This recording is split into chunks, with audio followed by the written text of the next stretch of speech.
তোমরা like subscribe comment করো। তো আজকে বানাবো স্লাইম।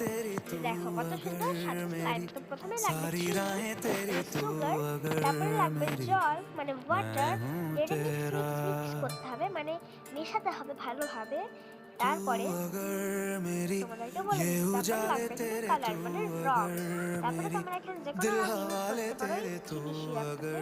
তো আমি এখানে লাল মানে রেড কালার ইউজ করেছি। তো দেখো তারপরে ভালো করে মিক্স করে তারপরে দিচ্ছি ময়দা মানে ফ্লাওয়ার।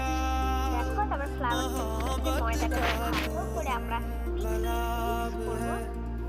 দেখো কত তারপরে এখানে আমি দিয়ে দেবো অয়েল মানে তেল।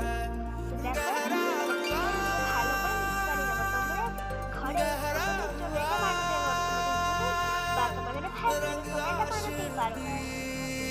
দেখো তারা কিন্তু খুবই খুশি হবে। আর তোমাদেরকে দোকান থেকে ওই 50 টাকা দিয়ে এক সেট ক্লে কিনতে হবে না, ঘরেই বানাতে পারবে। দেখো দিয়ে পরে আমাদের স্লাইম রেডি মানে ক্লে রেডি। দেখো কি সুন্দর করে মাখা যাচ্ছে। আমি সাদা আর এই লাল দুটোই ঘরে বানিয়েছি। তোমরা ভাববে যে সাদাটা বাইরে বানা মানে কিনে আনা, কিন্তু না, সাদা আর লাল দুটোই আমি ঘরে বানিয়েছি। দেখো কত সুন্দর হয়েছে। তোমরা কমেন্ট করে লিখবে যে আমি কি বানাবো। এরপরে কি আমি সুন্দর সুন্দর স্টিকার বানাবো না অন্য কিছু? তো তোমরা কমেন্টে বলবে অবশ্যই। সাবস্ক্রাইব করে